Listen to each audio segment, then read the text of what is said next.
Hello, hello, all you lovely people and potential baddies. My name is Kenny Jose Santos Ramos, but you can call me Kenny.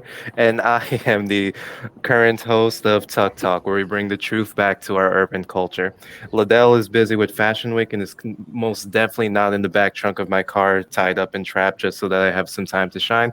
But here to make up for that is the ever present Donnie and the ever talented Sean, the Black Dawn.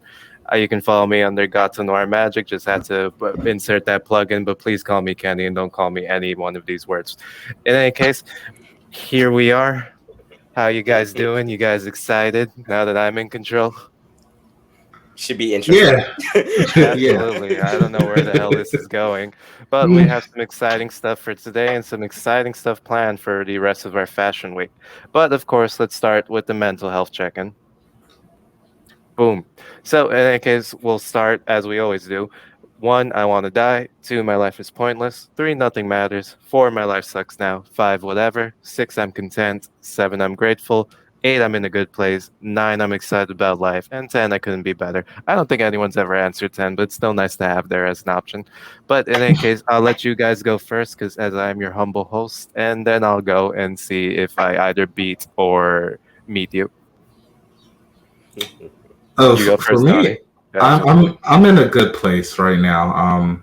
Why? I find it hard to like get a lot of my friends outside the city to come into the city and hang out and explore. And all they want to do is like do the stereotypical like smoke weed and like chill at the house and stuff like that. And now that I have to say white friends because that's what they are. But I feel like I have to mention it. But now that they're back in the city, like I have things that I can do and stuff like that. So it's like I feel really good. I'm in a good place right now. But like where do you meet your friends? Like what aspect of your life would you say like the majority of the people you hang out with are from? They are from like out of town, like in terms of like where what they mean to me. No, as in like what in what role since for our audience this the theme of this episode is all about identity. What aspect of your identity has you interacting with the people that you most want to call your friend? Like what role in life have you been playing where you were exposed to these people? Oh, okay. Usually it's like friends that I grew up with, a couple of high school friends and stuff like that. And ever since I like stepped out into the world beyond high school per se, I found out that I really have nothing in common with these people. Oh And my god. I hope they're yeah, watching this. I hope they are because yeah. So it's like we don't hit each other up like and stuff like that, and it's just I told them I'm not going to leave the city to go hang out with them, Mm. and they're Goddamn. not going to come into the city to hang out with me. So it's like we're at this stalemate. But it's like I always said, if you live in a big metropolitan area, why wouldn't you explore that? I feel it's just so it's so pointless to like live in like one of the greatest cities in America and just not explore its history and culture and just that. Gotcha. So the nostalgia value supersedes kind of like their two-dimensionalness for you. Yeah, Uh, yeah. we call that weakness, Donnie. But that's what it is though. It's like it's it's mainly for nostalgia, and if they didn't hit me up every now and then, I would 100% not talk to them. And I feel that way with anybody. It's just I'm cool if you're in my life, but if you decide to step out, I'm cool with that too. Like the world is not going to stop spinning. So it's I don't know. It seems like such an asshole way to say that I don't really care about you, but I do. But it's just like I'm not going to lose sleep over it. You get what I'm saying? Like it's Yeah. whatever. Yeah, man, we're forever grateful for how much time we have left in the honor of your presence, of course. It's a I- ticking clock, Sean. Enjoy it while you no. can. Once Donnie decides to be done with the podcast, we're done. That's it. We'll never hear from Donnie again. Okay, Sean, where are you on the scale? I'm gonna put myself at maybe a 8, between an 8 and a 9. Still like riding off of the energy I had like last time we all checked in. Things have been going pretty good around me so far. So like I've gotten more into like dance classes. Seems to be coming more into myself, which I guess we'll get into with today's topic. And I'm just very content at the moment. Great, man. I've never met you when you're not content. I look forward to the day when life has just hit you so hard and I get to meet what kind of person you are then. Yeah. Like that Suddenly I come in, that's I'm what just like I'm at a 1. like I broke both my legs breakdancing and now I had to learn to dance with just my arms. I know what suffering is. Wait, but Donnie, what did you say your number was? I said I'm in a good place. Good place. That one is 8. yeah. Okay, sweet. No, nice, nice. That's one of your highest scores. I'm gonna say I'm content right now. I'm probably at a 6. I'm riding off the heels of a party I went to last night. My friend, Venus Chun, check her out. She got onto Singapore's Got Talent, and I know when I Oh. say that, yeah, I know when I say that, you think it's like the equivalent of America's Got Talent, but like, holy shit, I feel like she just invited us just to watch her destroy the competition because like some of the acts they had there, like you would expect some the best singers, the best dancers, the best I don't know ventriloquists as well as Singapore, but like it was some wild, ridiculous shit I was seeing. Like this one chick just baked some cookies and like submitted that video and that was it, and this other chick just showed us like the recipe for a Norwegian fish soup, did not actually cook it, just showed us a PowerPoint and some vacation photos with her husband. And I just look at that shit and I'm just like, maybe bullying has a purpose, you know what I mean? Because like if someone had bullied them on their path to be on that show, they wouldn't have done that shit. And I would have just not wasted my night watching that. I mean, my friend's performance was amazing. I'll send it to you later, but like, Jesus Christ, she was just blowing the kneecaps off of toddlers practically. And you said it was Singapore's Got Talent Singapore's or Got Talent. Yeah, singing? Oh, it's official. Yeah, I voted in it and everything. I was part of the Zoom audience. I was astounded. Like, imagine those people like performing in front of Simon Cowell. Oh my God, oh God. they would, they would, they would, That- they would just end it all. What can I say? But in any case, let's get back to the topic at hand, and that is identity. And let's analyze this through how we like to break life apart: past, future, present. So here we go with the past. First question is, how has living under quarantine changed you as a person? Let me preface this with like, I'm also fucking tired of talking about COVID 19, coronavirus, whatever this flu. Like, it's all everyone wants to talk about, all anyone wants to reflect on. So I just want to bring it back to be like, how has it really changed you as a person? Because like, I think about it sometimes and I've only ever met you guys as your post quarantine selves. How has this like changed you as a person? Who were you before? How are you now? How are those two people different? Donnie, I'm gonna hit you with that first. um, first, let me say this pandemic has changed my outlook on people generally. I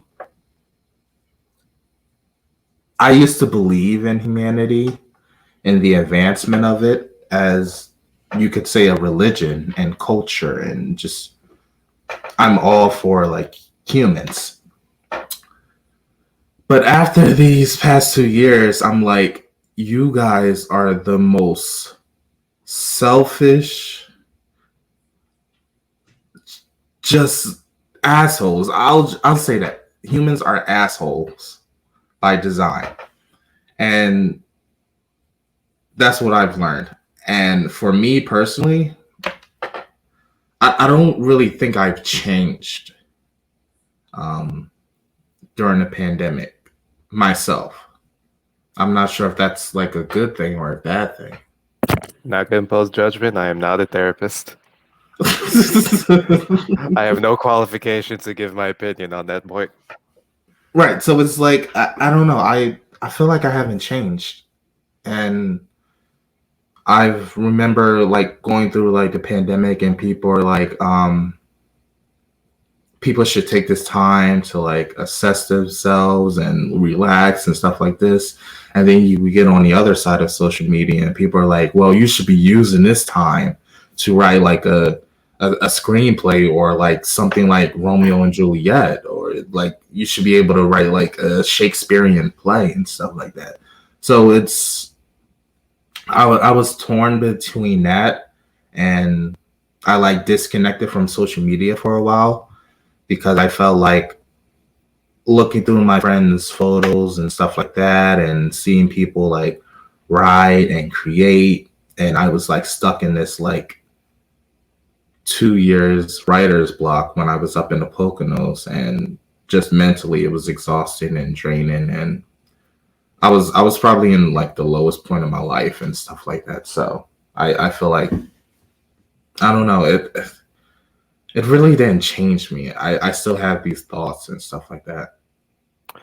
Mm, so you definitely have a more pessimistic view towards your fellow man. How has that exactly affected how you go about dealing with people or your relationships with people with that Yeah, now ingrained in the back of your head?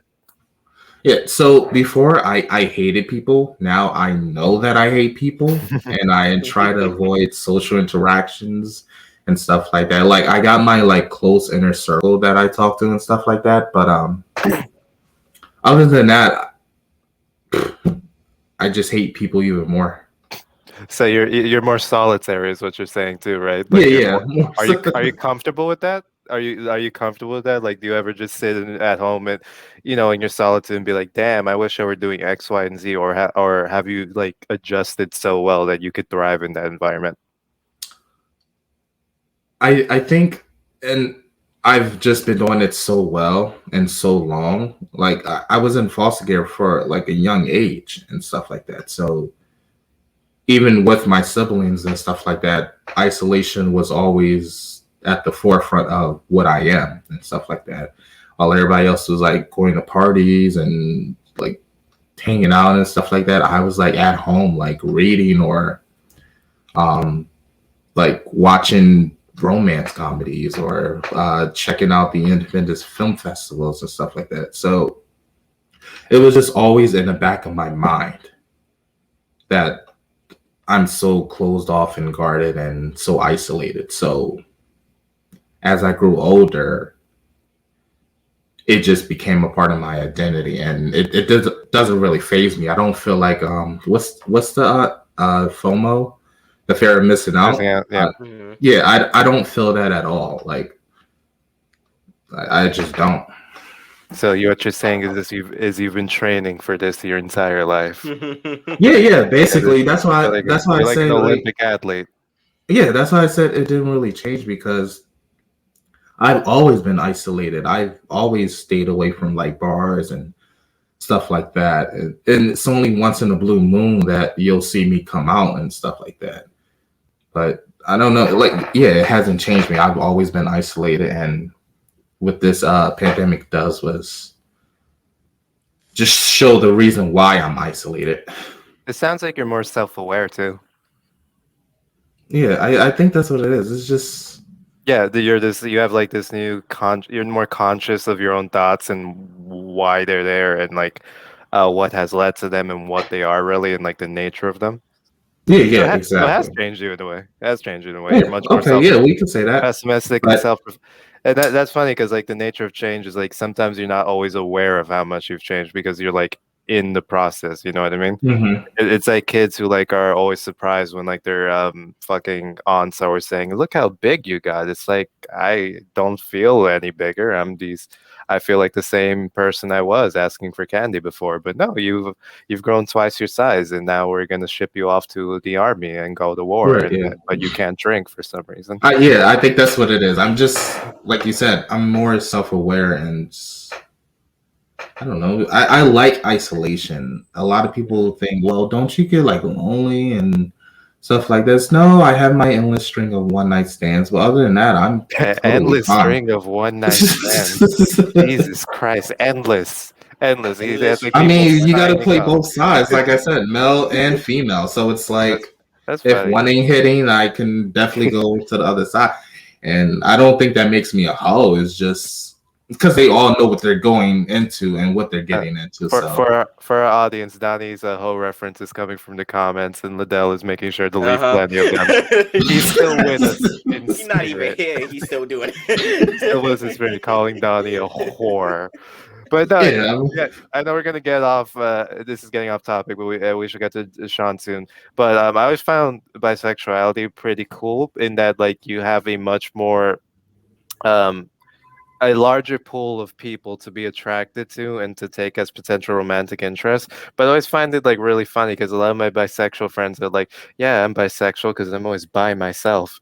Because sometimes it seems like sometimes you would assume that like it opens you up to more people, but from what they tell me, like it isolates you more because like the other side might be turned off by the very fact that you're into like guys, for example.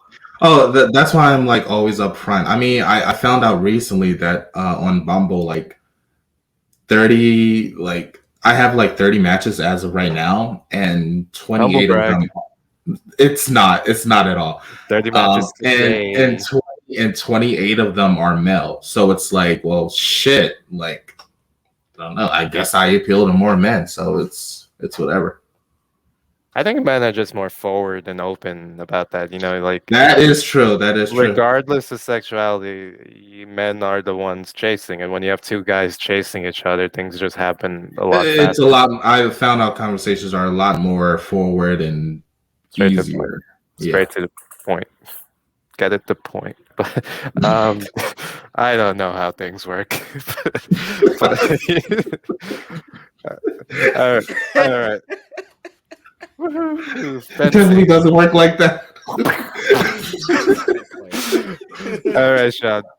Same question for you. I never knew you as a person previous to the pandemic. How have you changed? What's different about you? If someone has had never met you before, if someone who only saw you years ago met you now, what would they notice is different about you except for your height and your hair? So I'd say if anybody met me before pandemic, like even kind of like almost with the same energy of like Donnie, I've come become more like self-aware of myself and everything. I've kind of been growing a lot into who I at least see myself as going forward in the future or who I want to become. It's been like a very up and down kind of energy time. I went through some rough periods with even like my family, some family situations that haven't really been worked out in the past. You know, Feel since free we're to all on talk all about it. Every since detail. since we're all on top of each other, you know, any kind of clashing family beliefs or anything that has been really been solved started to come more to the forefront. So I've been dealing with that. One big thing that like happened with me is just like my relationship with like let's say my parents. I've kind of like gone into the process of like evaluating things that happened to me growing up with like any of my family dynamics, my situations with my mom, my dad, and everything, and how it shaped certain like personality traits that were later toxic to me. Like, you know, Mm. were ideas like about myself and like how I guess I grew up and everything, me being, oh, I can't really do this or I can't really do that. I feel like I'm kind of behind or a lot of stuff like that.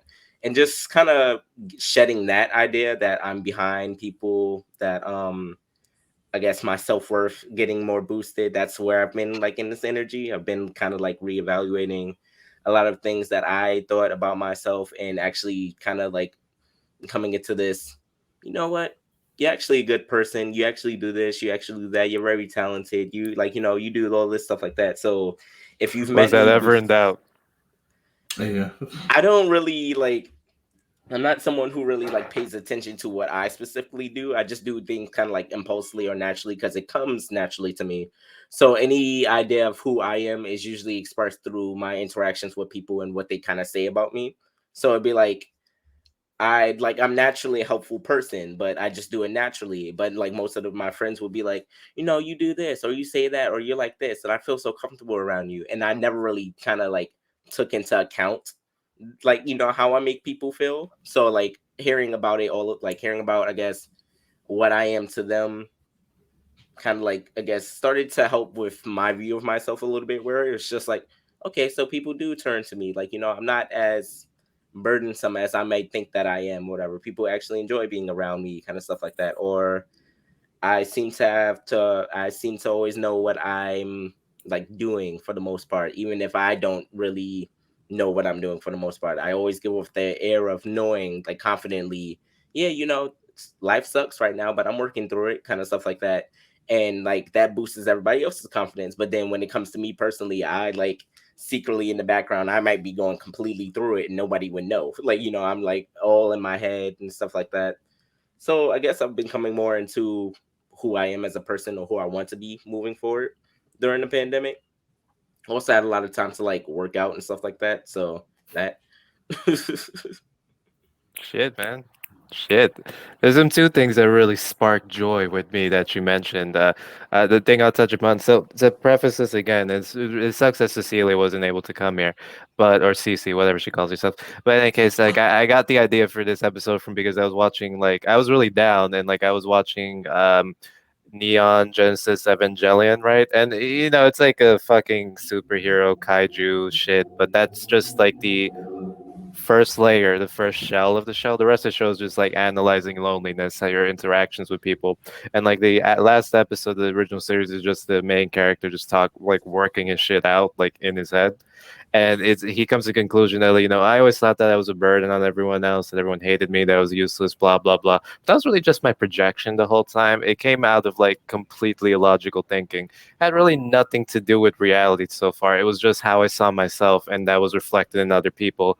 And like I would filter how people's behavior through that lens, and because of that, the nature of reality as I perceived it was flawed. Like there are different kinds of truth. There's objective and subjective, and oftentimes we just like only focus on the subjective truth. Objectively, most people find you to be a good person, but through your subjective truth, you find yourself to be completely flawed, shitty, and like it's so transparent everyone can see you for what you are. So that's really cool. The other thing is that like it seemed like you were talking about something, and this is like a buzz key word that gets thrown a lot. It seems like you were talking about like intergenerational trauma in the first part, like how you deal with your parents. I wanted to get your thoughts. Like, are the issues that you inherit from your parents just something that comes out from them, or do you believe it goes like higher up the family tree? Like, is this something that you're dealing with in the present day with shit that happened with your ancestors 2, 3 generations ago? so I'd say like it was actually the second one. Like I started through. So I guess being completely transparent, what happened was like basically somewhere near the beginning of, let's say, this year, I've had like a big kind of mental breakdown. I was dealing with a situation that had to do with like the connection I shared with like my mom for the longest time. It was kind of like a back and forth, up and down, and I never truly got to like express myself about it. Because whenever I would express myself, I would always end up in a situation where it was kind of being shut down for living in the past. But Mm. I would always feel that by trying to address why I felt this way, I'd be able to get it off my chest and fix it. Like, we'd find a solution because I could at least express this is what led to me feeling how I felt now. But I kept getting shut down as, you know, um, you're living in the past. And I'm just like, because the past is what shaped where we are now. So I have to acknowledge it to clear it, like to get it out of the way. So I ended up having like a big breakdown and kind of like in front of my whole family. And what ended up happening, surprisingly, was a big kind of family talk came out of it, which I did see that the ideas that I had in my head were true. My mom was reacting based off of her own trauma, based off of like her childhood, and like watching my mom interact with like her mom and stuff like that. I kind of see that it was this constant thing that was going on where nobody was necessarily addressing any of the problems that were going on or how they truly felt about stuff. And me trying to step up and be, hey, I'm actually hurting because this, and this. I felt better because it was just like, I'm going to acknowledge the fact that how I grew up, even when it was good, there were some bad instances that basically shaped how I felt about myself. And I want to express that. And that needs to be like, listened to. And my mom, like, she started listening to me. So me and her started working things out at least. But now with her and her mom, there's still that like energy because they won't address it. Like they won't fully like actually try to work it out. So I feel like a lot of stuff does come from generational trauma. Like it just keeps going. The parents that we had are dealing with the parents that they had, even if they don't necessarily realize that they're reacting based off how their childhood was. and it keeps going until somebody decides that they want to stop it. Yeah, man. We're like constantly dealing with the ramifications of the past, so I'm glad that you like directed that. In fact, I'm kind of jealous because that self-awareness that your mom has is not something that comes in the Santos family whatsoever. But yeah, we should probably move on, but I'll briefly, add to the conversation. A lot of what you guys have said, I can basically be well applied to me. I think the most important thing that I've noticed, or what that's most apparent, particularly, like I know some of our audience hate it when I bring people up like Jordan Peterson or Joe Rogan or whatnot, but including some of our journalists. But like that, I'm not saying that I agree with everything they say. I'm just saying they had like this one golden nugget that really resonated with me, and he was talking about like Freudian and Jungian dynamics. It's like everything he talks about essentially. Like you could basically package that. But in any case, he talks about like for a young man, the greatest passing of the torch and when you really come onto your own is when your father dies essentially, or your father figure, or whoever was fit that role in your place. Like whoever was your role model dying and you having to take their place, that's like the rite of passage. But like what Young says is that like it doesn't always have to be the actual death of your father. It can just be like a symbolic death. So Oh, okay. I was symbolically. gonna say Yeah, don't worry, Donnie. You that wait till you explains got it. why I never grew up. No, no, no. And I've been coming to the struggle because like I had to take on a lot more responsibilities during this pandemic, like much more than I've ever had in my life, while at the same time being like subjected to living with my family, like some of you guys are. Like I have to live with this family, but I'm in the role of the patriarch, but I'm not getting patriarch benefits. You know what I mean? I don't have independence. I don't have say in how things are. I feel like there's still much more potential for growth, and I realize that that growth is coming, but I'm too impatient right now. Like I just want to go on to the next thing, and I feel like stuck in this phase of my life. Like, yeah, I finally have a car, which was a great big move. I finally have a job, which was like took forever. I finally have like adult relationships with people, but there are just some things that I feel there's some shackles of my past that are like binding to me, and some responsibilities that come stem out of family that feel like shackling me down and keeping me from like flying and being the person I'm meant to be, if the metaphor still stands. So that's definitely a struggle I have because like symbolically, my father's alive. He's great. He's kicking. He's doing well. But like symbolically, I have taken his role because of his age and because of his condition, and it just feels like I'm get doing all the work with none of the respect. It's like living it. It's like working a job, but you're not getting benefits. You're not getting full salary as much as your peers. You're not. Think of it like in those terms. So it's something I've been struggling with lately, and I think it's gonna get better. And I just need to be patient, really. But as your parents suggested, let's stop thinking about the past and let's talk about the present now. So this is self-reflection time. I'm sorry, not this isn't the present, but this is more about the future. Self-reflection time. What kind of person do you think you'll be here from here on out, like post self-reflection, even post pandemic? Like what kind of person do you see yourself as being in the future, 2 3 months from now, 10 years from now? What kind of guy do you see yourself? I'll say guy because everyone here is a guy. What kind of guy do you see yourself as being, honestly? And I know, like, I know every answer we give will be wrong because that's just the nature of the beast. Like you mention the reality, you give it power, you say it, and then it ends up happening a completely different way because the universe just has to be a bitch and just do the opposite of what you think. Right. But yeah, Donnie, you go first. What do you project or prophesize? Um, I don't know, and uh, Sean, do you want to go first? Because I'm Yeah. still thinking that Okay, we can Okay. go, that Sean. We can question go, is. Sean. Sure. I feel like I have a vague enough idea of what I feel like my identity is turning into. So I kind of started embodying like okay, I'm gonna be honest. This is like it's a funny story connected to it, but one of Awesome. the times that I was basically one of the times I was hanging out with my friends for the first time, I tried shrooms. Nice. When I tried shrooms for the first Sweet. time, We this support weird, drugs. this weird. No, we don't. YouTube, please. Sorry, I'm sorry. When I tried it, like this weird kind of new kind of energy had arrived in me where basically I like felt like I was loved by, like, I finally felt like I was loved by, like, I guess all the people who loved me. Felt like I got a big hug from like the universe. And for the rest of the night, I was just kind of like walking around, put my rings on. I was like listening to music with my friends. So I was just like like acting like some kind of rock star, laughing uncontrollably, crying and laughing at the same time because I just felt like really happy for like no reason. And I remember just going on this kind of rant where I was just like, I just want peace. Like, I just want like peace around me.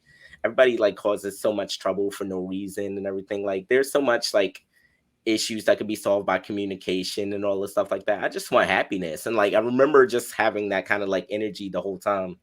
So I've basically been kind of stepping back into, I guess, that kind of rock star persona that I felt from that night, where basically I have the confidence to speak my mind about, like, I guess, what's really bothering me. I just want peace, love, happiness around me. I want to share that gift with like everybody around me, trying to make everybody happy. Not like in a, I guess, people pleasing way, but like to make sure that everybody's good for like themselves and stuff like that, knowing that we're all going through shit. So I want to say in the next like few months or so, I'm kind of like focused on finding a way to showcase that to the world, like in, doing this podcast would be one of the like one way to show that, because I never thought I would be like on a podcast before. So Hey, me too. so it's like, so that's a big step forward.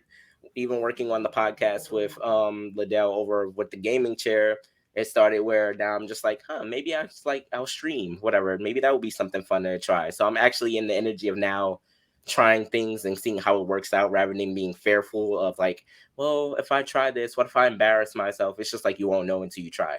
Now kind of energy that's starting to go up. So I'm trying to ride that out for the rest of my life. Nice, dude. Nice. No, I like that. That really resonated with me, particularly the last one, because like, you have this idea of yourself. You have this idea of yourself that you formed the entirety of your life. Like even at a young age, you start thinking, "Oh, I'm only this kind of person. I don't like these kinds of things. I will never be interested in this. This is just not what I'm interested in." That's no, that's all bullshit. Honestly, that's like what you've convinced yourself based on like what other people say or like your interactions with them. Like for me, I realized that I am really fucking into astrophysics of all things. Like it's right, completely left field, completely left field. Like nothing in my life. Like in my day job, I'm like a corporate investigator. I do journalism here. I do like some creative stuff. I do like tarot reading, but it all fits in one neat little picture. You know what I mean? Like one flows off the other pretty much. You got your research, your investigation, your creativity, your good writing. Like everything I do in my life, like has fits that little frame, right? But I also have other interests. Like Donnie, you're really into Leonardo da Vinci, right? Like that Yeah. guy was it stuck his dick in every hole. You know what I mean? Like he did art, he did architecture, he did biology. He was just interested in the natural world, and like no one ever Yeah. killed his interest. So he just kept expanding, and like one field just fed off the other, really. And I realized, like, yo, you know what? I remember when I was a kid, I did like my science classes. I was interested in biology and shit, and like I enjoyed the scientific method. I never won any science fairs really because I thought those were stupid and performative. But I did pretty well, and I found everything I read interesting. I mean, like sometimes I'd struggle with math, and trigonometry and algebra and geometry are fairly important when it comes to calculations.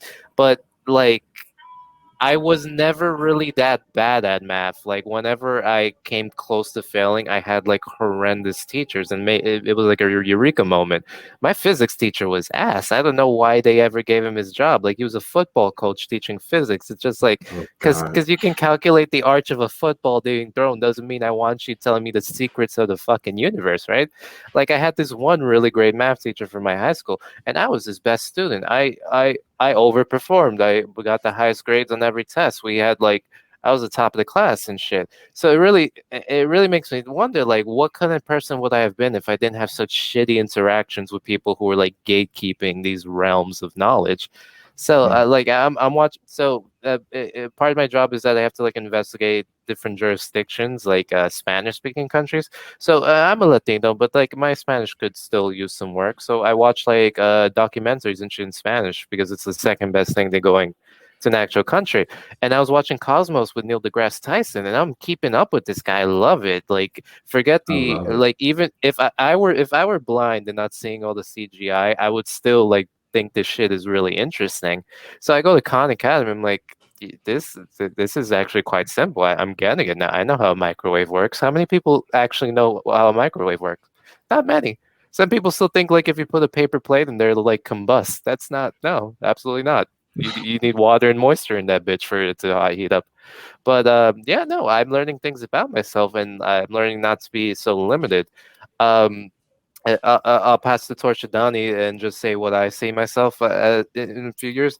Definitely not as family oriented as I've been in the past. Like, there's something in me that always desired a nuclear family. But recent experiences would be like, you know what? Marriage is just dumb shit. Honestly, that's just a It really tradition we're is. keeping alive, right? Like, I will happily Yeah. have a kid with someone, but like, there's no real reason we should be married aside from tax purposes. That is the only benefit anymore. There, there's just nothing to it. But yeah, I'm not. I feel like I'm not gonna be like the family guy anymore. Like I told you, I feel like the patriarch of my family right now. I'm gonna like. I feel like I'm gonna loosen those shackles and just be me as much as I can, and expose myself to the weirdest situations, like the off the wall shit, like teaching English in Spain while I take Khan Academy physics courses, getting a degree just to say I did, and I have. Because I need to spend money on something, like I'm gonna be. I want to be this girl I used to date, essentially, where she just. I talked about it on on the podcast a couple episodes ago, but she is just a world jumper. She's an artist. She tries all sorts of different things. She opens restaurants. She like Sean follows her impulses, and that's some. I feel like that's the kind of person I want to be.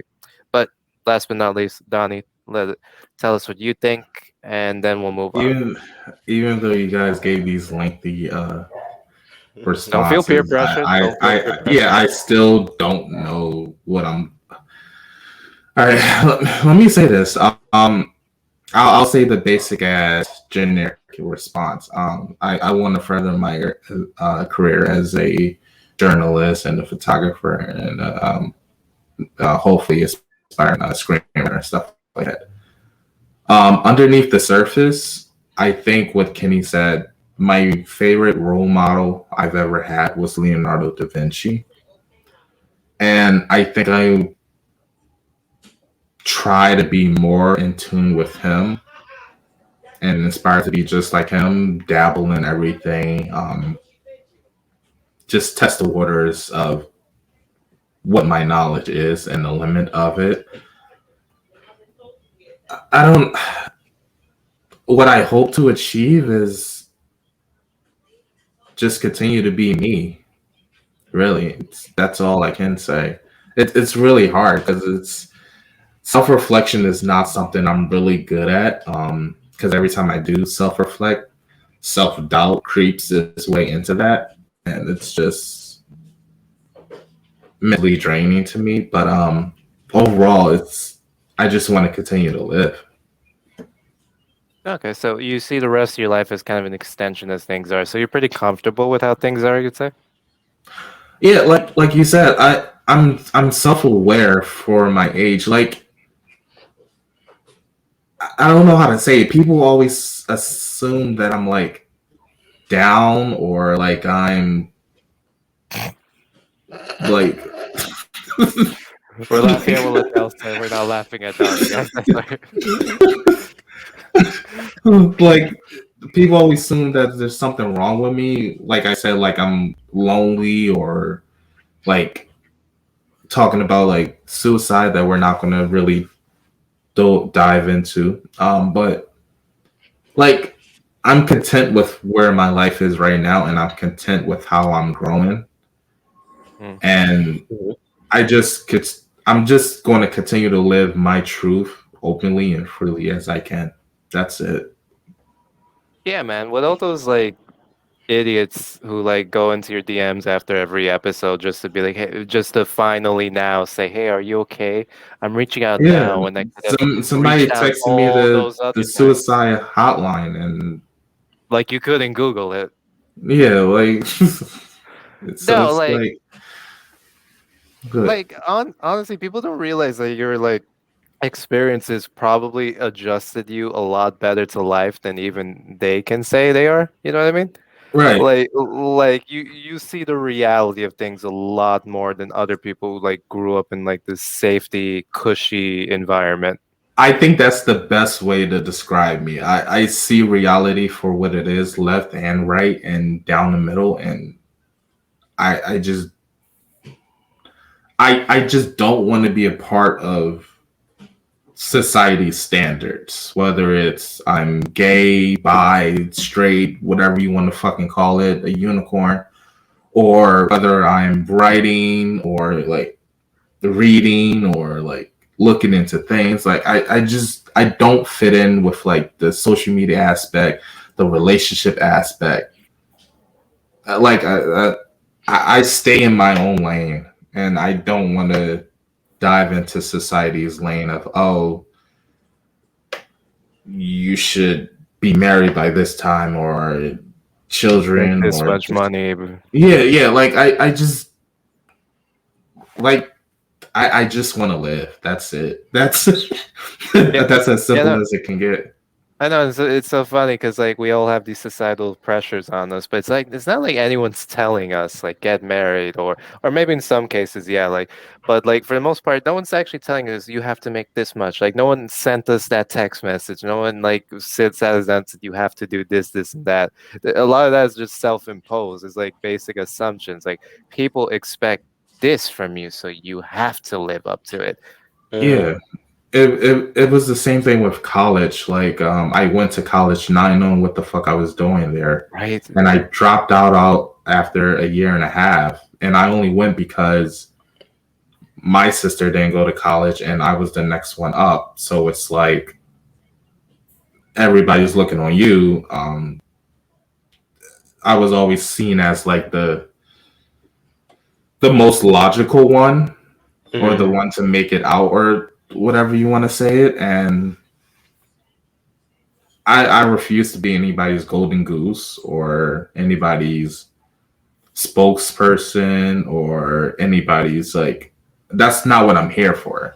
And people, and I know a lot of people take it as, oh, if you don't stand up for this, then you're against it. Or if you don't speak out for this because you're a part of that community, then you're against it. And it's like, no, like, no, you shouldn't have to force anybody to like Yeah, man. appeal to your cause or whatever. Yeah, Mm. that college thing is like really right on because we like I know some people like I went to business school. I met people who wanted to work on Wall Street since they were in like diapers and shit. Like they knew they wanted to be boring ass tax accountants and financial analysts from the get-go. And that's okay. That's great. But that's not really the entire population is not consisting of accountants that know they want to be accountants, right? Some people fall into the field later, but some people just never figure out what they want to do. And like we push kids to take all these loans and go to college and pick something. Like I Yeah. remember when I was in NYU, people were like telling me, "Oh no, don't go for journalism and French and Chinese and anthropology like you want and you find interesting. Do computer science, do this and Yeah, that. yeah, yeah. Do great murder, bitch. I hate computer science. I, I I've been taking classes on my own, and I usually learn a lot better on my own. And I fucking hate it. I hate Python. I'd rather be bitten by an actual snake than have 2 seconds of writing Python script. All right, I'd rather be devoured by a Python Right. than subject myself to that bullshit anymore. So it's like yeah, like no one really knows what's best for you except you, and sometimes you don't even know yet because you're not at that Right. life Yeah. stage yet. You're not even there yet. But enough talk about the future, enough speculation. Well, none of us are prophets. If you ask me, I don't even think a single prophet existed. But none of us are prophets. We will never really know what life has in store for us. And now that we said all these inklings of ideas, they're probably not even gonna fucking happen. We're gonna take left fields. Sean is Right. gonna, I don't know, become a professor and like, I don't know, stop dancing. But who knows? Who knows? Just let life happen. But let's come back right to the present with our last question. And do you think your wild experiences like this shape you as a person? And let me expand on the question. Like you as your identity, and either you're self-aware or you're getting to be self-aware, as we've said. Um, do you think experiences like the pandemic are what really shape you as a person, or is your identity more complicated than all the trauma, than a collection of all the traumas you've been through up until now? Like, are you as a person? What shapes you more? The day to day shit, like wiping your ass, making cookies, paying taxes. Is that what makes you who you are?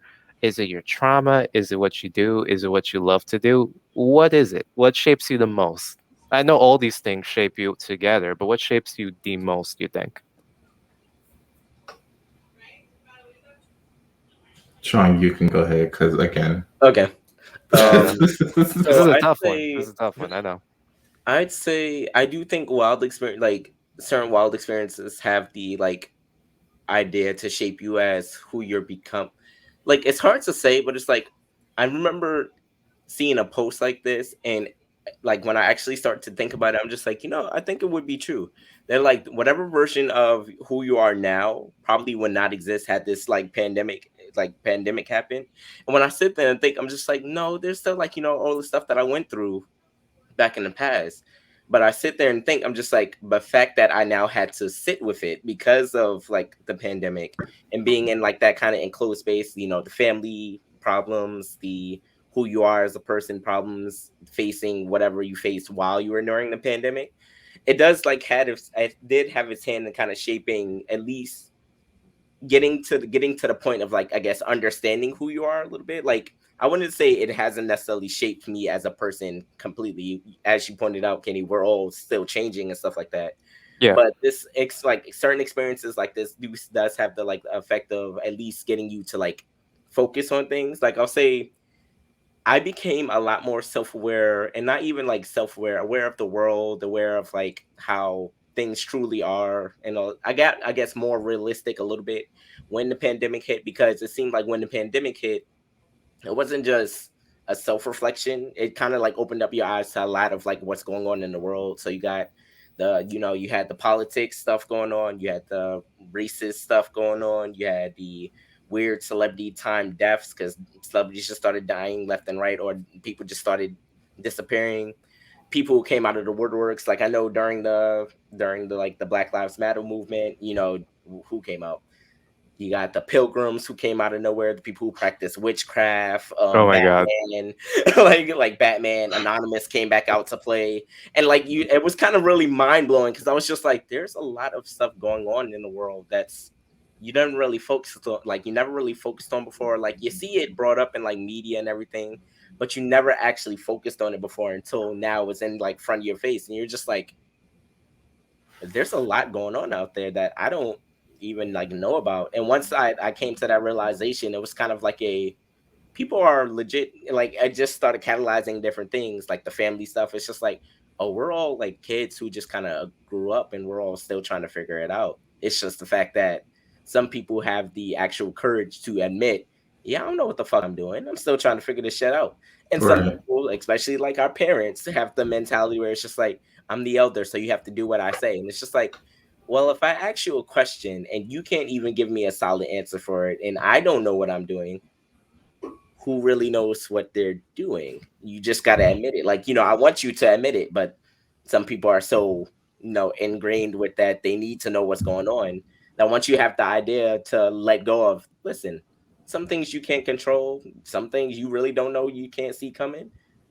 That's just how the world works. It's like, that's just how the world works. So I would say these kind of experiences does have this big impact on like who you can become, depending on how you utilize it.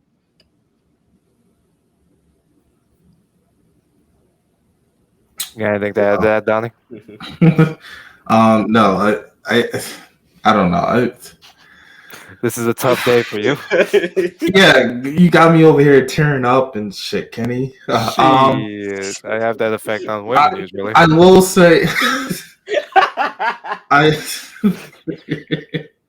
I will say my experiences. The pandemic put everything in perspective because I was allowed to be able to be with my own thoughts for the first time, and I had a lot of mental breakdowns when I was up in the Poconos, away from the city. I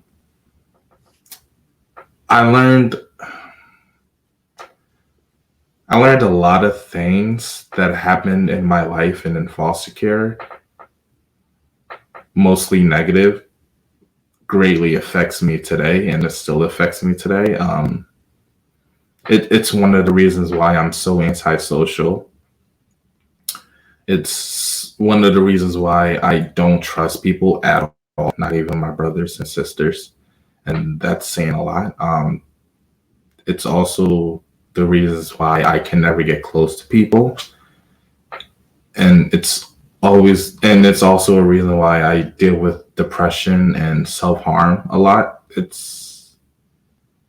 There was a lot of negative things in my experience that shaped me to be who I am today, and trying to gather my composure because I feel like I'm starting to tear up and stuff like that. No, But feel free to be raw, man. Feel like there's no yeah, written it, rules for podcast conduct. yeah, it's looking back, it's a lot of shit that happened that makes me so pissed off, man. And that's to do with the government, DHS, and the city of Philadelphia not doing enough. And it also has to do with the revolving door of parental figures and role models, which I wouldn't even say role models, just parent figures. So it's like a lot of things that, like the father analogy that you mentioned before.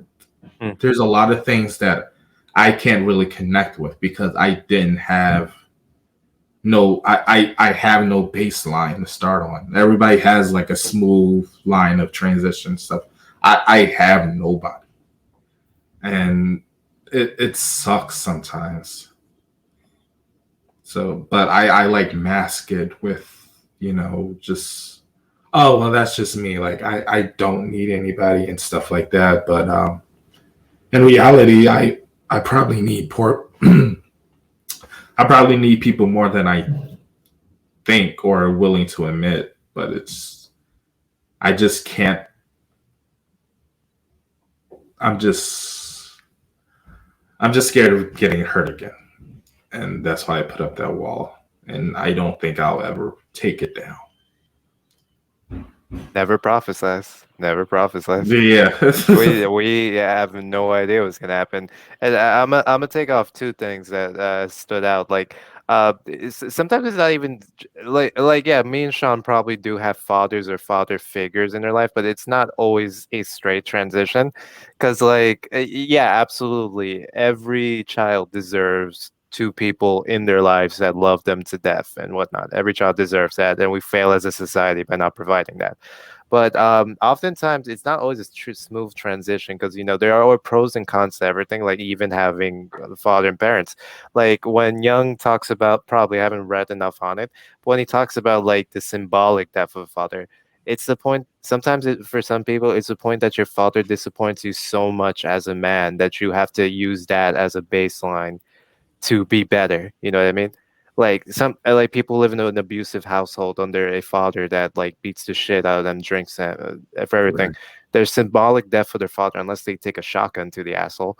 The symbolic death of the father comes from realizing what a goddamn disappointment they are, what an absolute piece of shit trash they are.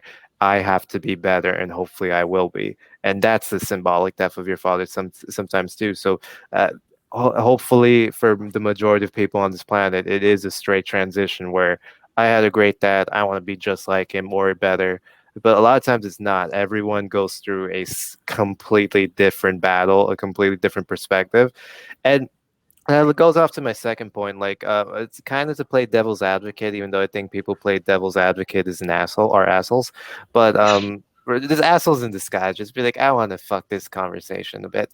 Um, like I feel like sometimes it is a coping mechanism for people to be like, yeah, yeah, there's this Nietzschean idea that through struggle I make myself stronger and whatnot. Like all these things that are happening to me were the pieces of the plot of my life that led to character development for whatever reason. Like there's a right, goal at the end of the book, and I need to go through all these trials to be ready for it. You know what I mean? And like sometimes, like yeah, I can see that. Sometimes I'm a calmer person because I dated this crazy chick, or I because my parents put me in martial arts for all these years, I'm much more secure about myself and being able to take care of myself. Because I went through this governmental system, I can now weave my way through it, help others, and have lower expectations. Like, yeah, sometimes that's the truth, but sometimes you look at shit was like, this did not need to happen for any goddamn reason. I am Yeah, not. exactly. I'm not Yeah. a better person for this. I'm a worse person for it. I had negative development because of this. Maybe at the end of my life it'll be in perspective, but as far as I see now, this was just a shitty fucking thing that happened that did not have to happen. And that's the thing I like about astrophysics and being exposed to it. Like, it really we make you realize that the universe is just not a orderly place. This shit is just chaos. There are suns exploding, and like there was this one planet that's very similar to Earth, right? I forget what it's called, like Pro Centauri or some stupid shit. But it was very close to looking like Earth. Same environment, probably had the same elements. Basically, everything you needed to have life was there. Like, if we ever wanted to colonize a pre-made planet, that was it. It was like 2, 3 light years away. That's conceivable in, I don't know, couple centuries. Who knows? But my point is, like, there was a huge solar flare in that universe, and it was so huge it probably stripped that planet of its atmosphere. It is now inhospitable. It is Yeah, probably just like like that. Dante's fucking Inferno. That honestly, like, crazy shit like that's happening. It could happen to us someday. Our sun is gonna explode one day. I believe in the center of our universe there's a black hole that's slowly sucking all of us in. Like, there are just so many chaotic, out of pocket ways for existence to go, and there's no guarantee that there's any other form of life outside of the planet Earth. We Right. don't know. We don't know. Maybe our definition for life is wrong. Maybe they're hiding from us. Maybe there we are alone in the universe. But like, what my point is, like, it is chaotic out there, guys. It is fucking chaotic, man. And Mhm. forget about suns exploding. Like, there are planets being constantly attacked by asteroids and just fucking pummeled over and over for no Yeah. reason. Just because rocks float through space and just happen to be, pulled in by your gravity and just slam down on you. That's it. I There's no. think one almost hit us last year or Yeah, something like that. absolutely. Yeah. We're overdue for a big asteroid explosion, but like, they usually burn up in the atmosphere, which is why you never Yeah. hear about. A lot of our satellites are just like floating in space right now, and one crashed in the Indian Ocean. We might not get so lucky next time. But my point is like, it's a crazy chaotic place, and like, we assign meaning to it. We assign greater purpose to it because we're still stuck in like this Abrahamic ideal that there's a Yeah. plan to everything. But like, sometimes, and I feel like Buddhists talk about this a bit, sometimes you gotta let go of that safety blanket and like realize this is a crazy world, and the only way you'll ever be content, I'm not gonna say happy, but content, is just accepting that fact and being Mhm. okay Right. with it.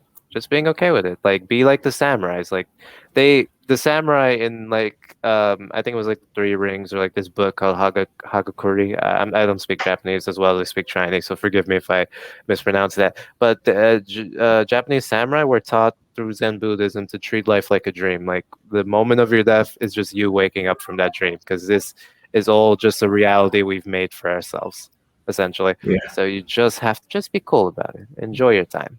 Don't worry. Don't sweat. No, there's no one belongs anywhere. No one has to do anything. Enjoy your life. You have no responsibility. Well said. Yeah, man. Glad I stole it from somewhere. Hey, The yeah, fuck. I don't have to come up with every American great way. idea. Yeah, America. But in any case, I feel like we've come to, unless anyone wants to add anything, I feel like we've come to the conclusion of our podcast. First episode with Kenny as our host. In any case, before we wrap up, please follow us at our respective IG tags, and they should pop up here in a second. Yep, here I am. Got to know our magic, and you guys feel free to plug in whatever page you're on or whatever projects you're doing, or just say, this is me. This is who I am. You don't have to attach any project to your goals Yeah. or your values. I'm not doing shit. I'm just working, guys. There's no big project other than hosting. Yeah, you guys can just follow me. My Instagram handle is down below. You guys can follow me at Black Dawn on mostly every social media: Twitter, Instagram, Yeah, TikTok man. if I decide to make more. Yeah. Well, thanks for coming to the True Urban Culture podcast we like to call TUC Talk. Hope you enjoyed this, and there are hopefully many more to come. So we'll wrap up here, and everyone, will, I don't know what fucking time zones you are. Just have a good night.